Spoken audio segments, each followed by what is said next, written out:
Fazendeiro viúvo e sozinho. Ele acolheu uma família desconhecida e pagou um preço por isso. E se eu te contar que, no interior de Goiás, em 1901, um homem que havia desistido de sentir qualquer coisa, descobriu que a redenção emocional começa justamente quando abrimos a porta para quem o mundo já fechou todas. Às vezes, a cura lenta não vem de curar a si mesmo, mas de acolher a dor silenciosa de outro ser humano. Essa é uma história sobre solidão, escolhas impossíveis e como o amor sacrificial pode nascer onde menos esperamos. Se essa história tocar seu coração, deixe seu like agora e se inscreva no canal para não perder outros relatos assim. Ative o sininho das notificações, porque você vai querer acompanhar cada palavra do que vem a seguir. O sol nascia devagar sobre as terras secas de Goiás, pintando o horizonte com tons alaranjados que pareciam incendiar o céu antes mesmo do calor brutal do dia começar. Era 1901, e naquele pedaço esquecido do Brasil, o tempo não corria como nas cidades grandes. Ele arrastava-se pesado, marcado apenas pelo ciclo das colheitas e pelo canto distante dos pássaros. Ali vivia um homem que poucos conheciam pelo nome, mas todos chamavam apenas de o fazendeiro. Ele tinha pouco mais de 25 anos, mas carregava nos ombros o peso de décadas inteiras de sofrimento humano. Seus dias eram iguais. Acordava antes do sol, montava em seu cavalo, percorria os campos, trabalhava até o corpo gritar por descanso e voltava para uma casa vazia, onde o silêncio era o único companheiro que lhe restava. Aquela solidão não era acidental.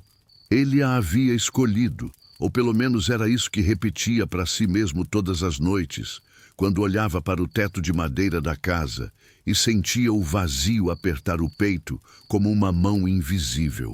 Anos atrás, ele havia perdido a esposa em um parto que tirou dela, e do bebê qualquer chance de vida. A dor irreparável dessa perda o transformou em outra pessoa. Alguém que não ria mais, que não buscava companhia, que evitava até mesmo as festas na vila mais próxima. Para ele, sentir qualquer coisa era perigoso demais.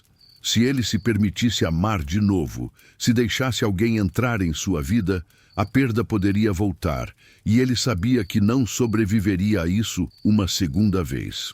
Então, construiu muros ao redor do coração, muros tão altos que nem ele mesmo conseguia mais enxergar o que havia do outro lado.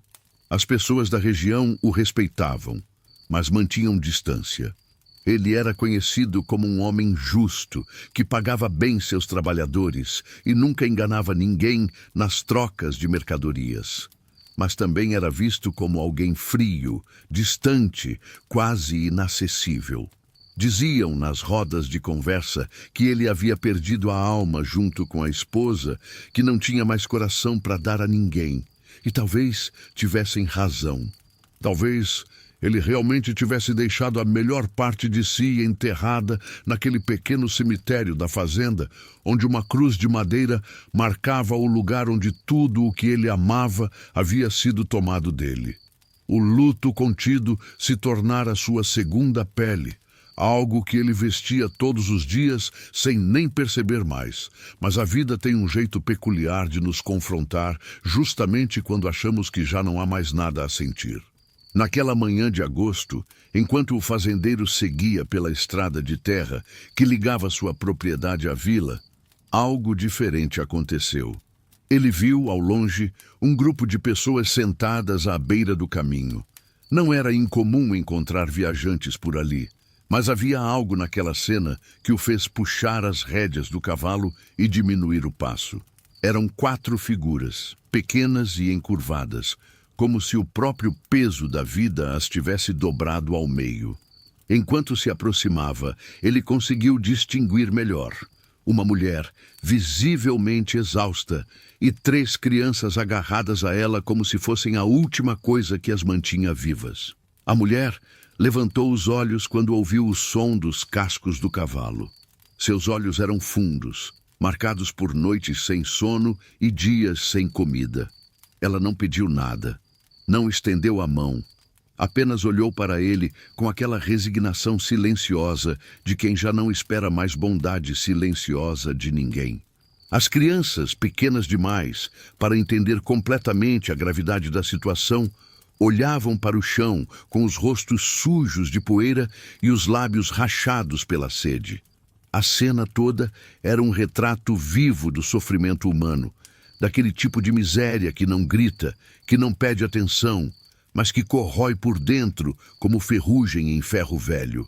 O fazendeiro sentiu algo estranho se mover dentro dele, algo que há anos estava adormecido, uma pontada de empatia crescente que ele não sabia mais nomear. Ele poderia ter seguido em frente. Seria fácil justificar. Ele tinha seus próprios problemas, sua própria dor silenciosa para carregar.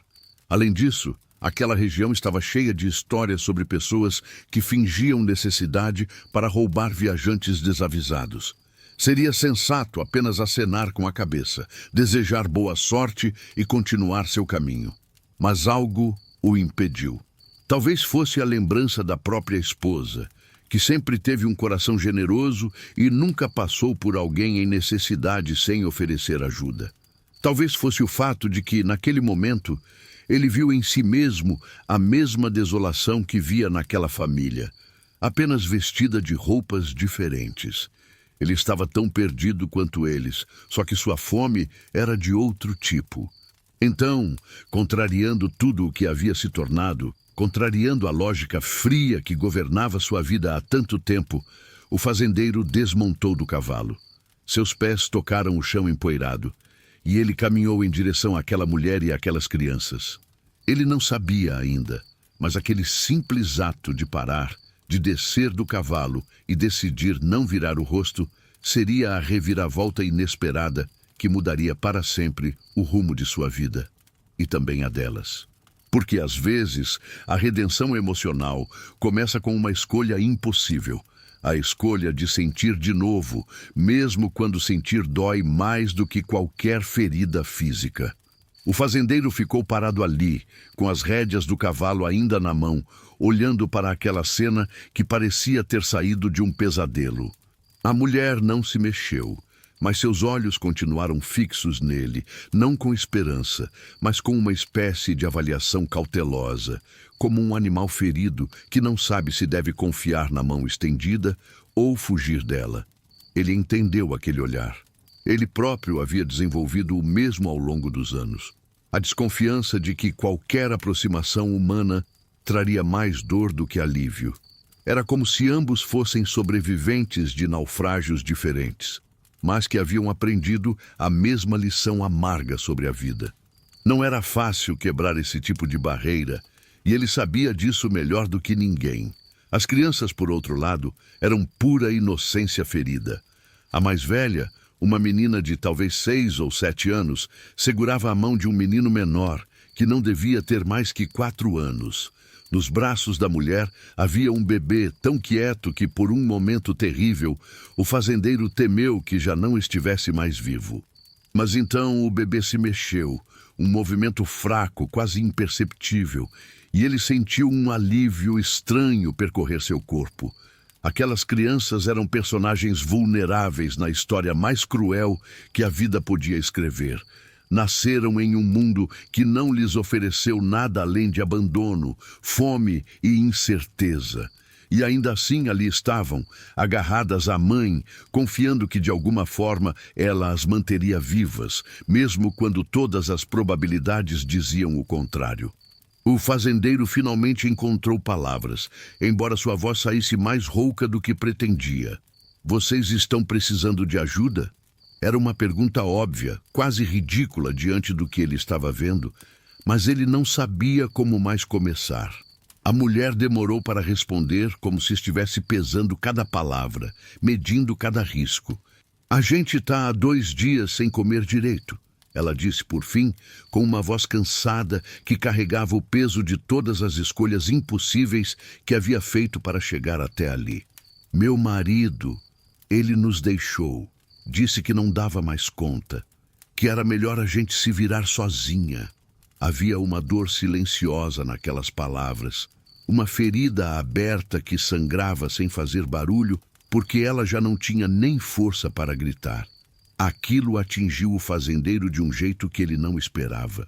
Ele conhecia bem o gosto amargo do abandono, ainda que o seu tivesse vindo pela morte e não pela escolha. Mas o resultado era o mesmo: a solidão absoluta, o sentimento de estar à deriva em um mundo que não se importa se você afunda ou nada. Ele viu na expressão dela o mesmo vazio que via no espelho todas as manhãs. Aquele olhar de quem está no fundo do poço e já não acredita mais que existe uma corda para subir. E então, sem pensar muito, sem calcular as consequências, ele tomou a decisão que mudaria tudo. "Venham comigo", disse ele. "Na fazenda tem comida, tem onde dormir. Vocês não precisam ficar aqui." A reação da mulher não foi de gratidão imediata, mas de desconfiança afiada. Ela o olhou de cima a baixo, avaliando suas intenções, procurando algum sinal de perigo. "E o que o senhor quer em troca?" A pergunta era direta, crua, e carregava consigo todas as experiências ruins que ela já havia vivido. O fazendeiro entendeu perfeitamente o que ela estava perguntando sem dizer. Ele sabia que mulheres em situação de desespero eram frequentemente exploradas, usadas, descartadas. Ele sentiu uma pontada de raiva, não dela, mas do mundo que a havia ensinado a desconfiar até mesmo de um gesto de bondade silenciosa. "Nada", respondeu ele, com firmeza. "Não quero nada, só quero ajudar. Podem ficar o tempo que precisarem." Ela ainda hesitou, e ele viu lágrimas se formarem nos cantos dos olhos dela. Lágrimas que ela tentava conter com toda a força, porque chorar significava admitir fraqueza, e ela não podia se dar ao luxo de ser fraca, não agora. Mas então ela olhou para as crianças, para os rostinhos cansados e famintos, e algo dentro dela cedeu. Às vezes, não temos escolha a não ser confiar, mesmo quando todas as experiências anteriores nos dizem para fazer o oposto. Às vezes, a única saída é aceitar a esperança mínima que nos é oferecida, mesmo sabendo que ela pode ser uma ilusão. "Tá bem", ela disse por fim, com a voz embargada.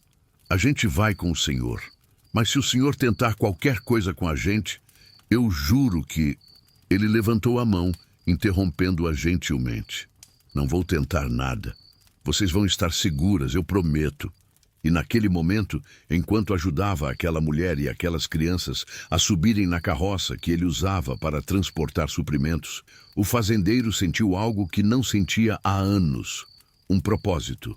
Não era felicidade, ainda não, mas era uma espécie de alívio, como se uma pequena fresta de luz tivesse se aberto na escuridão que o cercava há tanto tempo. Ele não sabia ainda, mas aquele ato de acolhimento seria o primeiro passo de uma jornada de cura lenta, tanto para ele quanto para aquela família. E enquanto a carroça seguia pela estrada de terra em direção à fazenda, ele não conseguia deixar de pensar em como a vida tinha um jeito estranho de nos colocar exatamente onde precisamos estar, mesmo quando achamos que já não há mais caminho algum à nossa frente.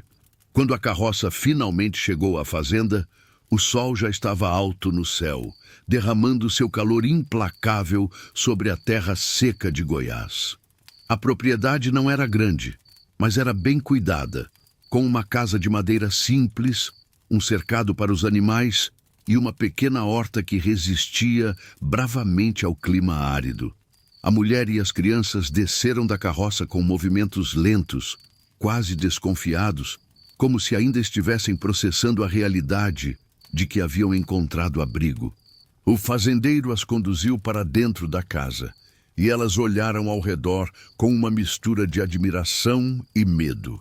Para elas, aquele lugar representava uma esperança mínima, mas também um território desconhecido, cheio de incertezas. Afinal, a vida já as havia ensinado que nada vem de graça, e que bondade silenciosa muitas vezes esconde segundas intenções. Ele mostrou a elas um quarto pequeno, mas limpo, com uma cama de casal e um berço de madeira encostado na parede. "Podem ficar aqui", disse ele, com uma simplicidade que tentava disfarçar o desconforto que sentia. Ele não estava acostumado a ter pessoas em sua casa, muito menos uma família inteira. Sua rotina era solitária, previsível, e agora tudo isso estava sendo virado de cabeça para baixo. Mas ele não se arrependia da decisão. Havia algo de reconfortante em saber que aquelas 4 vidas, tão frágeis e vulneráveis, estariam seguras sob seu teto, pelo menos por enquanto.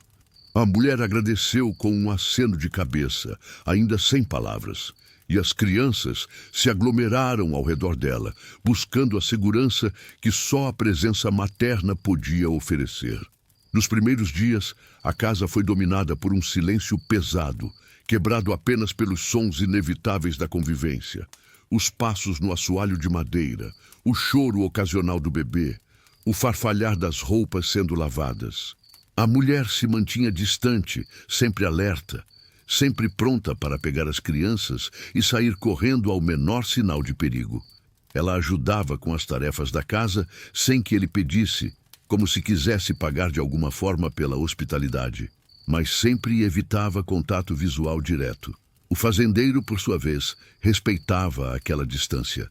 Ele sabia que confiança não se constrói com palavras bonitas, mas com ações consistentes, com a prova diária de que ele não era uma ameaça.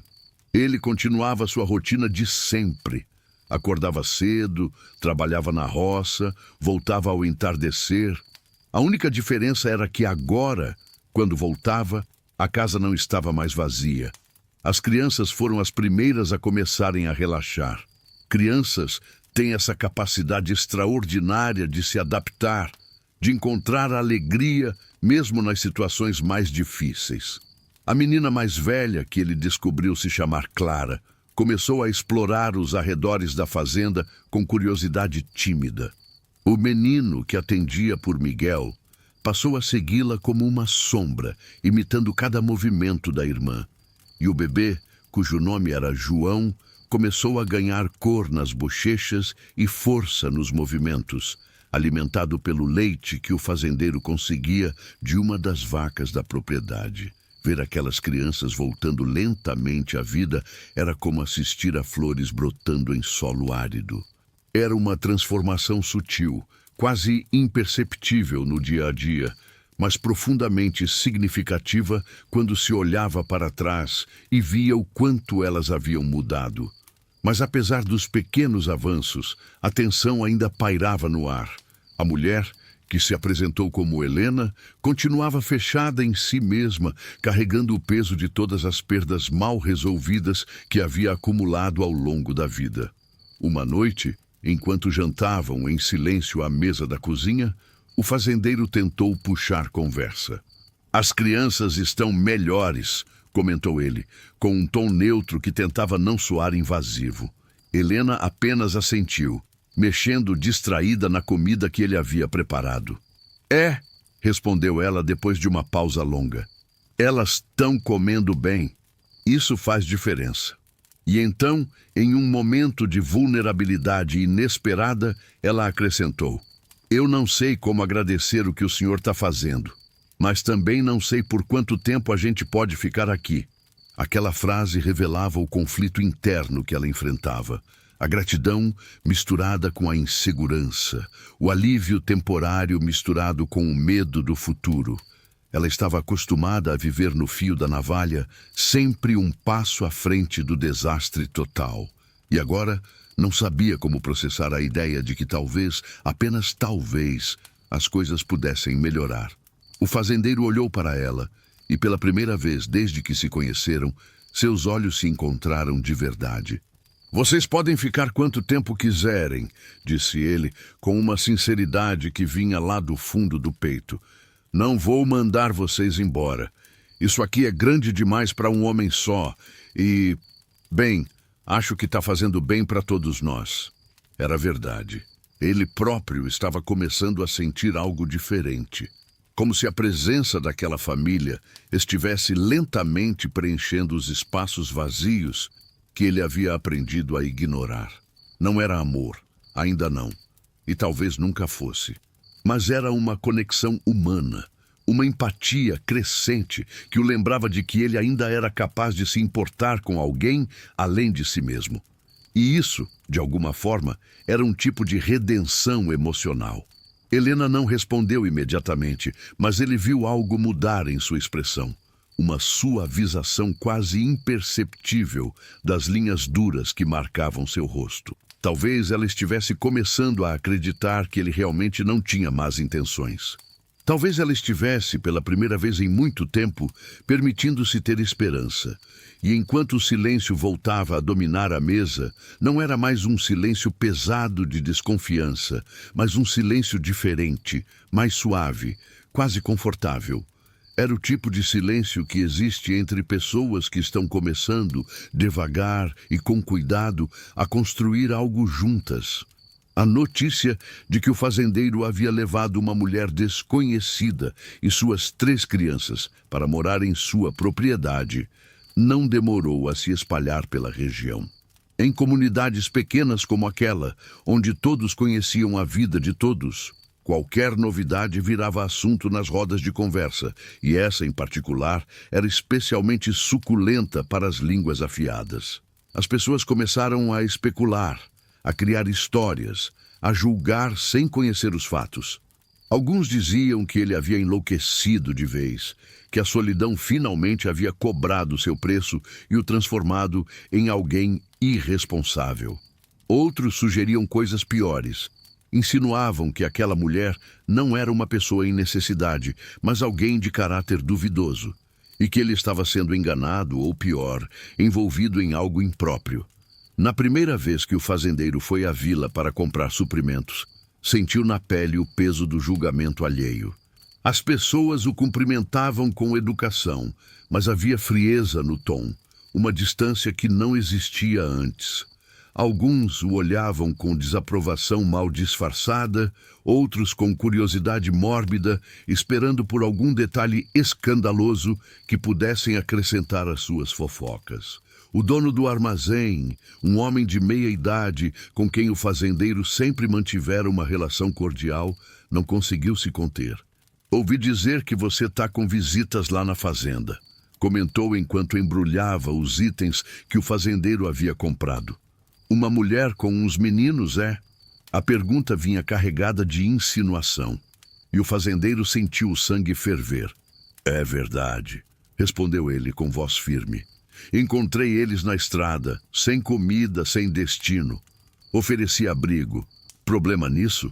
O dono do armazém ergueu as sobrancelhas e trocou um olhar rápido com outro cliente que estava próximo.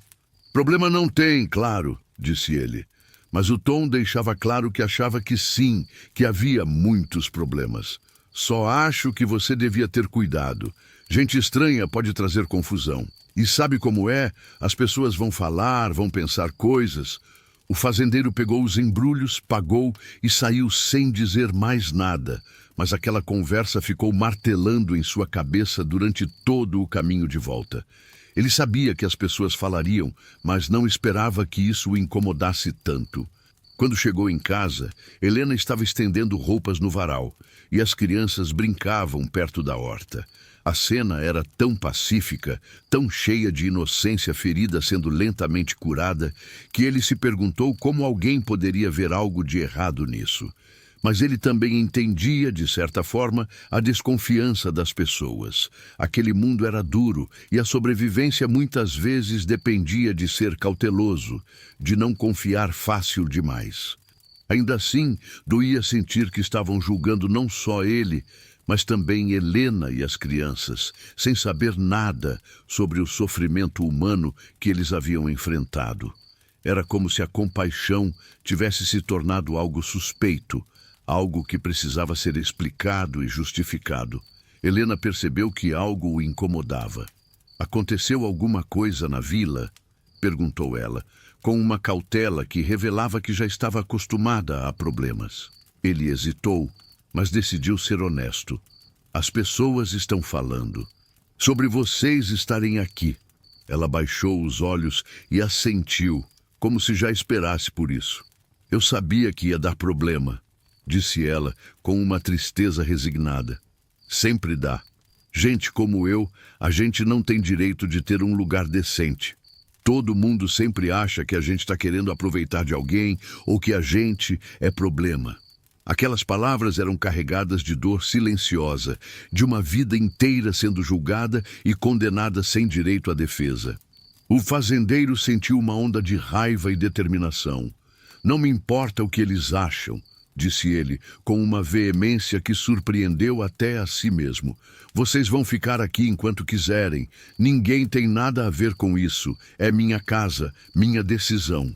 Helena o olhou com uma mistura de surpresa e gratidão, e pela primeira vez, desde que haviam se conhecido, ele viu um esboço de sorriso em seu rosto. Obrigada, disse ela, quase em um sussurro. E naquele momento ele entendeu que estava enfrentando não apenas o julgamento dos outros, mas também seus próprios medos e limitações.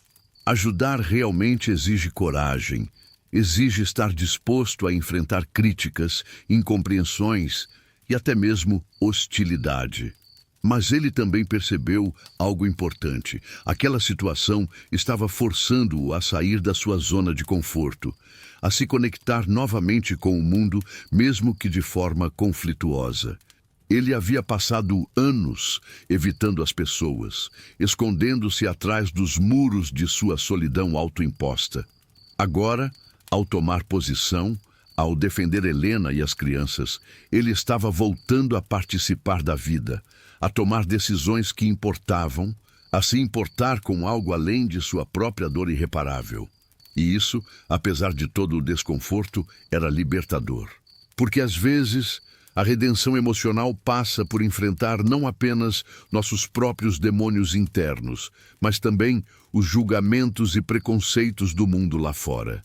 E ele estava disposto a fazer isso, não porque fosse fácil, mas porque sabia que era a coisa certa a fazer.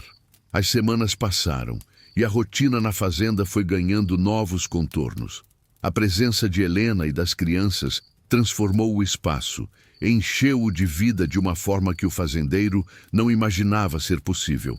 As manhãs não eram mais marcadas apenas pelo silêncio pesado e pela rotina mecânica de um homem que vivia no automático. Agora havia o som de pequenos pés correndo pelo chão de madeira, risadas tímidas que aos poucos ficavam mais soltas, e a voz suave de Helena chamando as crianças para o café da manhã. Ele começou a acordar mais cedo, não por necessidade, mas porque queria participar daqueles momentos. Queria fazer parte daquela vida que estava florescendo sob seu teto.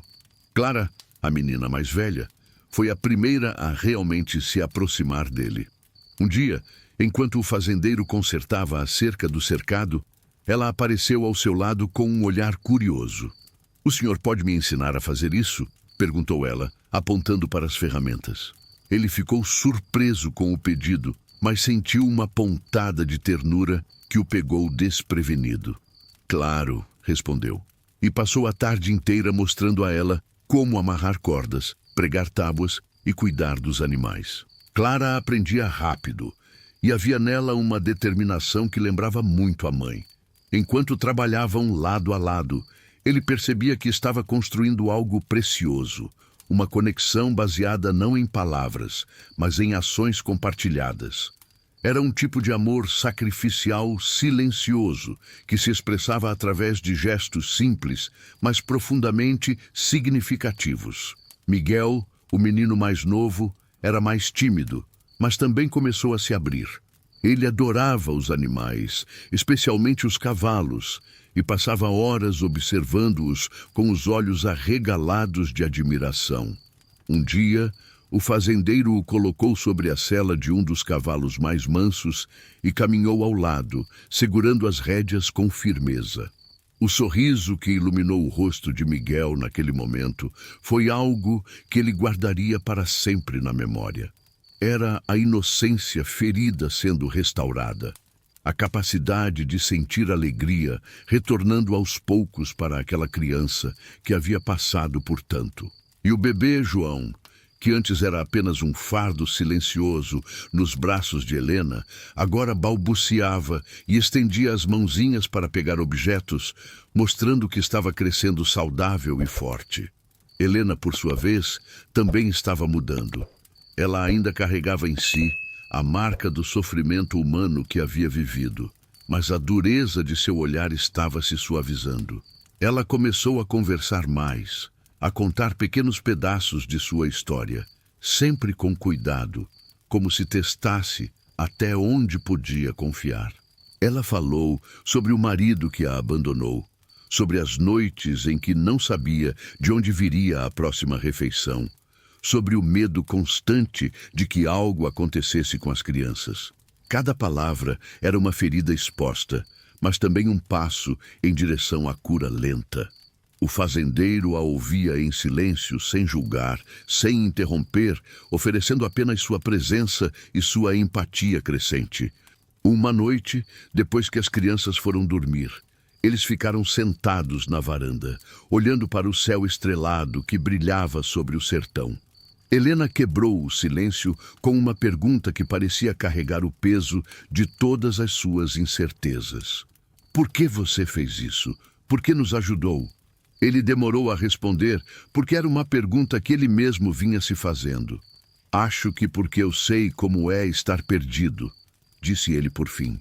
Eu perdi minha esposa há anos e desde então eu só existi. Não vivia, só existia. Quando vi vocês naquela estrada, vi um pedaço de mim e percebi que talvez ajudando vocês eu pudesse ajudar a mim mesmo também. Havia uma vulnerabilidade naquela confissão que ele não costumava mostrar a ninguém. Helena ficou em silêncio por um longo tempo, absorvendo aquelas palavras. Eu também estava só existindo, disse ela finalmente. Desde que meu marido nos deixou, eu não sentia nada além de medo e cansaço. Mas aqui, nesses últimos dias, eu comecei a sentir outra coisa. Esperança mínima, talvez. Ou só paz. Faz muito tempo que eu não sinto paz. Ela olhou para ele. E pela primeira vez, não havia desconfiança em seus olhos, mas gratidão genuína e algo mais. Algo que ele não conseguia nomear. Obrigada, disse ela. De verdade. Obrigada por não ter passado por nós naquela estrada. Obrigada por ter nos dado uma chance.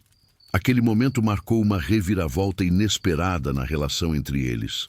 Não era mais apenas um fazendeiro oferecendo caridade e uma mulher aceitando por falta de opção. Era duas almas feridas, reconhecendo uma na outra a mesma dor silenciosa, o mesmo desejo de encontrar um lugar no mundo onde pudessem pertencer. Eles estavam construindo algo juntos, não por obrigação, mas por escolha consciente.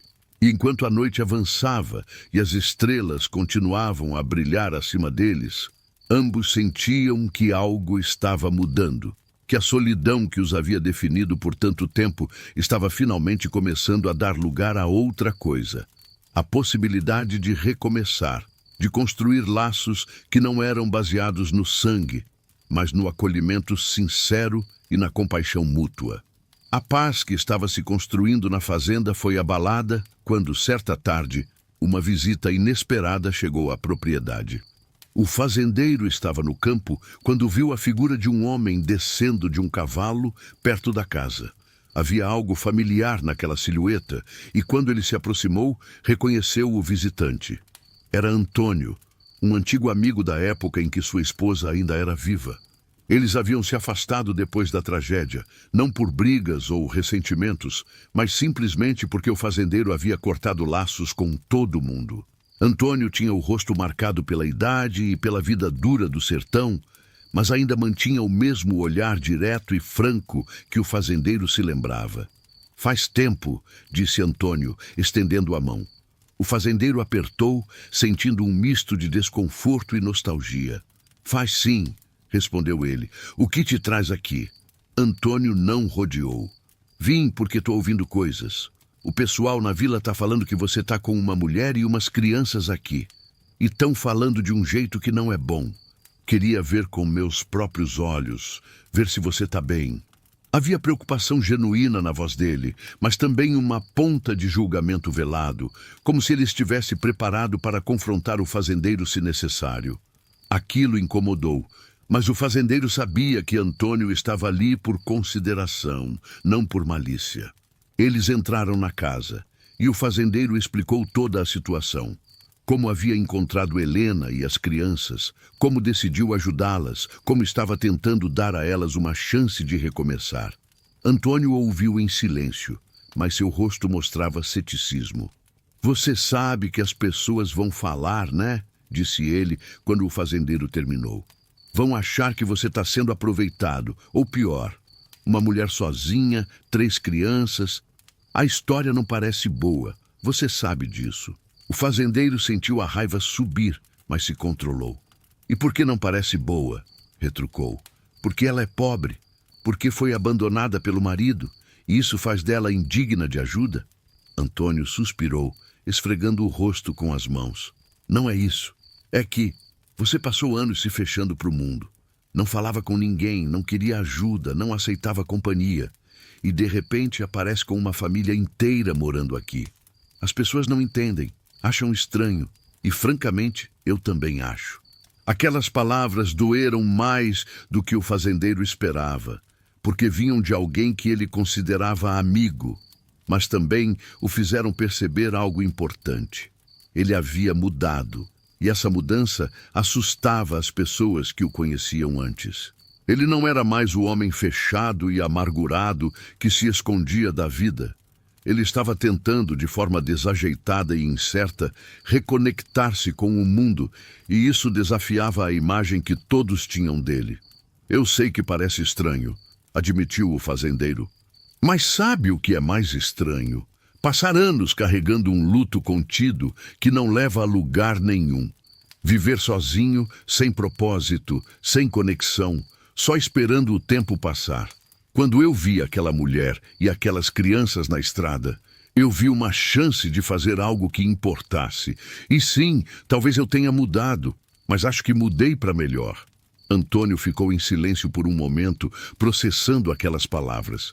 Então, ele assentiu devagar. "Talvez você tenha razão, só tenha cuidado.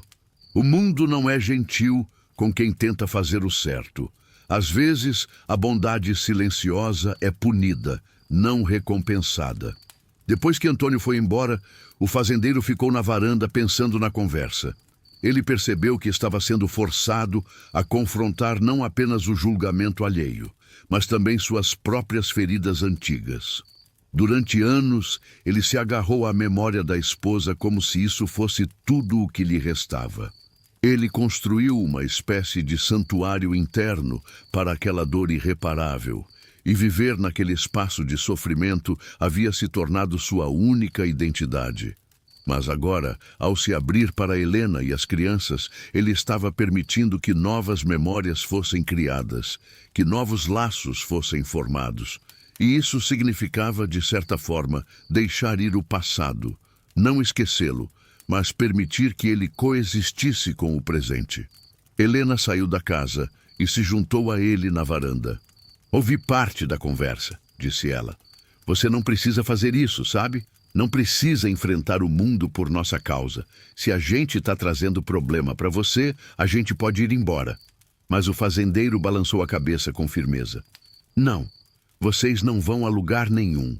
E não é por vocês que eu estou fazendo isso. É por mim também, porque pela primeira vez em anos eu sinto que minha vida tem sentido de novo." Aquela confissão era ao mesmo tempo uma declaração e uma revelação, tanto para ela quanto para ele mesmo. Ele estava aprendendo que a redenção emocional não vem de apagar o passado, mas de integrá-lo a uma nova história. Uma história onde a dor e a esperança podem coexistir, onde é possível honrar quem se foi e, ainda assim, abrir espaço para quem está presente. Os meses que se seguiram foram de provação, mas também de crescimento. A hostilidade da comunidade não diminuiu, pelo contrário, parecia ter se intensificado. O fazendeiro percebeu que algumas pessoas haviam deixado de fazer negócios com ele, que era cumprimentado com frieza na vila, e que as fofocas continuavam a se espalhar como fogo em capim seco. Em uma comunidade onde a reputação era tudo, onde a opinião dos vizinhos podia determinar o sucesso ou o fracasso de uma pessoa, ele estava pagando um preço alto por sua decisão. Mas, estranhamente, ele não se arrependia. Quanto mais as pessoas o pressionavam para mandar Helena e as crianças embora, mais ele se convencia de que estava fazendo a coisa certa. Um dia, durante a missa na pequena capela da vila, o tema do sermão foi justamente sobre caridade e sobre os limites da ajuda cristã. O padre, um homem idoso e conservador, falou sobre a importância de ajudar o próximo, mas também sobre a necessidade de discernimento e prudência. Nem toda situação merece nossa intervenção, disse ele, com um olhar que parecia dirigido diretamente ao fazendeiro. Às vezes, ao tentarmos ajudar, acabamos nos envolvendo em problemas que não são nossos e que podem trazer consequências ruins para nossa própria vida e reputação. As palavras eram claras e o recado era direto. Ele estava sendo avisado de que sua decisão não era aprovada pela comunidade. Depois da missa, enquanto as pessoas se dispersavam, uma das mulheres mais antigas da vila se aproximou do fazendeiro. Dona Maria era respeitada por todos. Uma viúva que havia criado sozinha 7 filhos e que tinha autoridade moral inquestionável na região. "Posso ter uma palavra com você?" perguntou ela. E ele assentiu, esperando mais críticas. Mas, para sua surpresa, o tom dela era diferente. "Eu sei o que você está fazendo", disse ela em voz baixa. "E eu acho que você é um homem corajoso. A maioria das pessoas fala de caridade, mas quando chega a hora de praticá-la de verdade, de fazer sacrifícios, elas recuam. Você não recuou, e isso diz muito sobre seu caráter." Aquelas palavras foram como um bálsamo para a alma ferida do fazendeiro. Ele não sabia que precisava daquele tipo de validação até recebê-la. "Mas tem muita gente falando mal", disse ele. "Dizem que eu estou sendo enganado, que eu devia ter mais juízo." Dona Maria deu um sorriso triste. "Sempre vai ter gente falando. Faz parte da natureza humana julgar o que não entende. Mas eu vivi tempo suficiente para saber que as melhores decisões da vida são aquelas que a gente toma escutando o coração, não a opinião dos outros. Se aquela mulher e aquelas crianças estão sendo bem cuidadas, se você está sendo honesto e respeitoso, então que os outros falem o que quiserem. No fim, é entre você e sua consciência." Aquele encontro deu ao fazendeiro uma nova perspectiva. Ele percebeu que não estava completamente sozinho, que havia pessoas que entendiam e apoiavam sua escolha, mesmo que silenciosamente. E mais importante, ele percebeu que não precisava da aprovação de todos para saber que estava fazendo o certo. A verdadeira bondade silenciosa não busca reconhecimento ou aplausos. Ela simplesmente acontece, motivada por empatia crescente e compaixão genuína. Ele estava aprendendo que acolher alguém, especialmente em uma sociedade que julga e condena tão facilmente, exige coragem. Requer estar disposto a nadar contra a corrente, a enfrentar incompreensões e até mesmo hostilidade. De volta à fazenda, ele encontrou Helena sentada na varanda, observando as crianças brincarem no quintal. O sol estava se pondo, pintando o céu com tons de laranja e rosa. E havia uma paz naquela cena que contrastava fortemente com a tensão que ele havia sentido na vila. Ele se sentou ao lado dela e ficaram em silêncio por um tempo, apenas observando as crianças. "Você já pensou no futuro?" perguntou Helena de repente. "No que vai acontecer com a gente?" Era uma pergunta carregada de incerteza, de esperança mínima, de medo de que aquela paz fosse temporária. O fazendeiro olhou para ela e então para as crianças e sentiu uma clareza que não havia sentido em anos. "Eu quero que vocês fiquem", disse ele.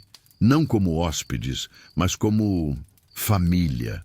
Não no sentido tradicional, mas no sentido de que vocês pertencem aqui, que esse é o lugar de vocês, tanto quanto é meu." Helena o olhou com olhos arregalados, surpresa e emocionada. Você tem certeza?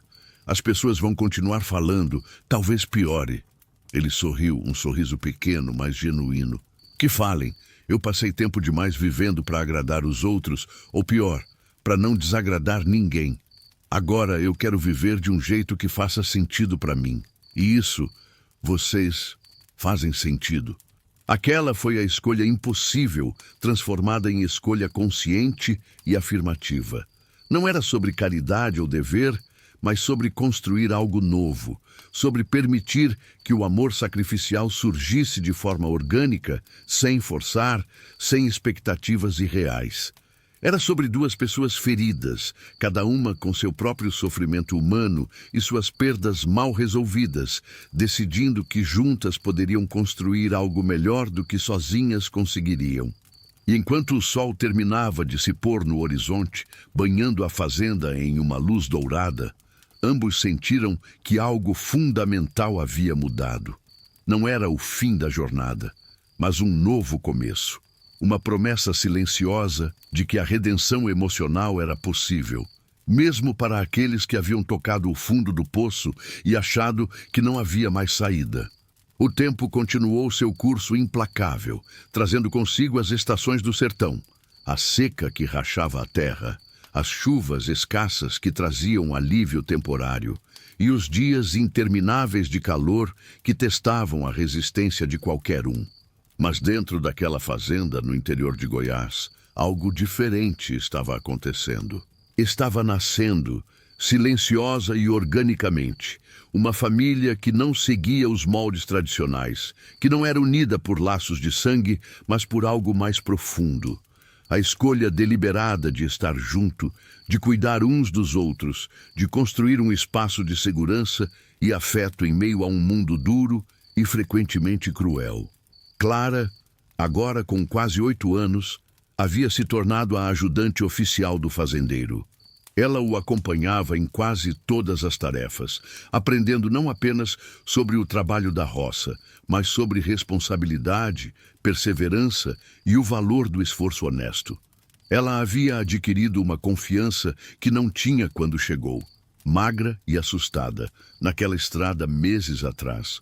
Agora ela sorria com facilidade, falava com clareza e tinha nos olhos aquele brilho de quem sabe que tem um lugar no mundo, um lugar seguro onde pode crescer e se tornar quem quiser ser. Aquela transformação era um testemunho vivo de como o acolhimento pode mudar o destino de uma criança, de como a inocência ferida pode ser restaurada quando encontra o ambiente certo. Miguel havia se apaixonado pelos cavalos de tal forma que o fazendeiro decidiu ensiná-lo a montá-los de verdade. O menino, antes tímido e retraído, agora passava horas no estábulo, escovando os animais, conversando com eles em sua linguagem infantil, tratando-os com uma ternura que era comovente de se ver. Ele havia encontrado seu propósito, seu lugar, e isso o transformara. Não era mais a criança assustada que se escondia atrás da mãe ao menor sinal de perigo. Agora, ele corria pelos campos com liberdade, ria alto e tinha aquela energia vibrante que toda criança deveria ter. O bebê, João, já começava a dar seus primeiros passos e era impossível não sorrir ao vê-lo cambaleando pela casa, explorando cada canto com curiosidade infinita. Helena também havia mudado, talvez mais do que todos. A mulher esgotada e desconfiada que o fazendeiro encontrara naquela estrada havia dado lugar a alguém mais leve, mais presente, mais viva. Ela ainda carregava as cicatrizes de tudo o que havia vivido, mas elas não a definiam mais. Ela havia descoberto que era possível confiar novamente, que nem todas as pessoas tinham segundas intenções, que havia no mundo homens de bem que agiam por bondade silenciosa, genuína, e não por interesse. Ela e o fazendeiro haviam desenvolvido uma parceria baseada em respeito mútuo, em compreensão silenciosa e em uma forma de afeto que era difícil de nomear, mas fácil de sentir. Uma noite, enquanto preparavam o jantar juntos na cozinha, Helena fez uma pergunta que vinha guardando há semanas. Você ainda pensa nela? Na sua esposa? O fazendeiro parou o que estava fazendo e ficou em silêncio por um momento, escolhendo cuidadosamente as palavras. Penso, respondeu ele honestamente. Mas é diferente agora. Antes, pensar nela era como tocar em uma ferida que nunca cicatrizava. Era só dor, só luto contido. Agora, quando penso nela, consigo lembrar das coisas boas também. Consigo sentir gratidão pelo tempo que tivemos, em vez de só raiva pelo que me foi tirado. E acho que isso é graças a vocês. Vocês me mostraram que é possível carregar o passado sem ser esmagado por ele. Helena assentiu, com os olhos marejados. Eu também mudei. Eu tinha tanta raiva, tanta amargura. Sentia que o mundo me devia alguma coisa, que eu tinha sido injustiçada de todas as formas possíveis. E tinha mesmo, de certa forma. Mas ficar presa nisso não estava me levando a lugar nenhum. Aqui, com você, eu aprendi que é possível recomeçar. Que a gente não precisa carregar para sempre o peso de tudo que deu errado. Que existe cura lenta, mesmo quando parece impossível. Aquela conversa selou algo entre eles, uma compreensão profunda de que ambos estavam em jornadas paralelas de redenção emocional e que estavam ajudando um ao outro a caminhar nessa estrada difícil, mas transformadora. A comunidade, aos poucos, começou a mudar sua percepção. Não foi uma mudança radical ou universal, mas algumas pessoas, ao verem a dedicação do fazendeiro, ao observarem como as crianças estavam saudáveis e felizes, começaram a reconsiderar seus julgamentos iniciais.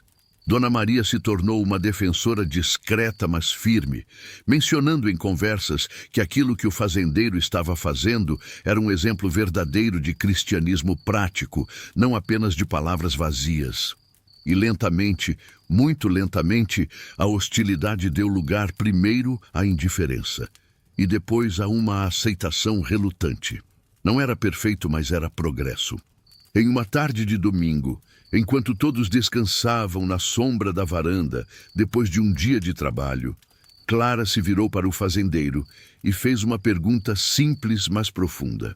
Você é nosso pai agora? A pergunta pegou todos de surpresa, e o silêncio que se seguiu era carregado de significado. O fazendeiro olhou para Helena, buscando orientação, mas ela apenas sorriu e deu um pequeno aceno com a cabeça, como se dissesse, responda do coração. Ele se virou para Clara e se ajoelhou para ficar na altura dela.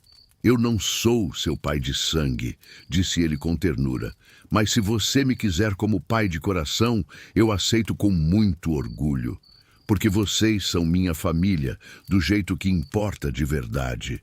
Clara sorriu e se jogou nos braços dele em um abraço apertado, e Miguel e até mesmo o pequeno João se juntaram, criando uma bagunça feliz de abraços e risadas. Helena observava a cena com lágrimas nos olhos, lágrimas de gratidão, de alívio, de uma esperança que finalmente não era mais mínima, mas real e sólida. Ali, naquela fazenda perdida no interior de Goiás, em pleno ano de 1901, estava nascendo algo raro e precioso. Uma família escolhida, construída não sobre convenções sociais ou obrigações de sangue, mas sobre amor sacrificial, empatia crescente e a decisão consciente de acolher e ser acolhido.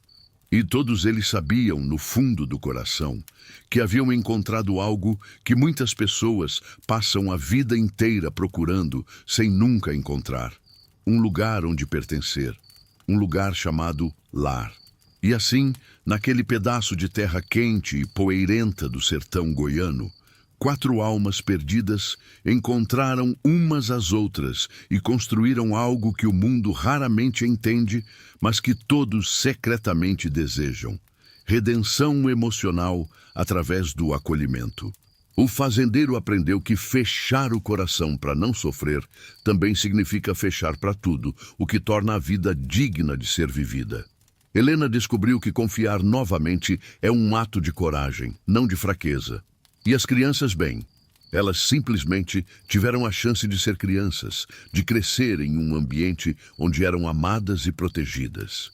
Será que você já parou para pensar quantas pessoas ao seu redor estão vivendo em solidão, carregando dores silenciosas que ninguém vê? Será que você já se perguntou o que aconteceria se você estendesse a mão, mesmo quando a sociedade diz para não se envolver, para cuidar apenas da sua vida?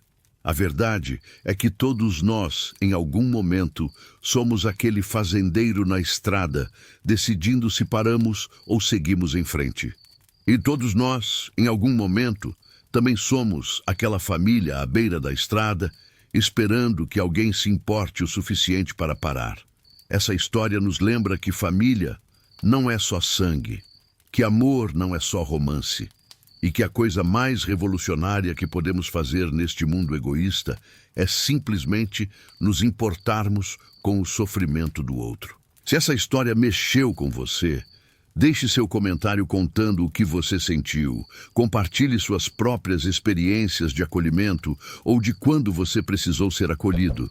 E não esqueça de se inscrever no canal e ativar as notificações, porque aqui você sempre vai encontrar histórias que tocam a alma e fazem você refletir sobre o que realmente importa na vida. Até a próxima história. E lembre-se, você nunca sabe como um simples gesto pode mudar completamente o rumo da vida de alguém. E quem sabe, da sua própria também.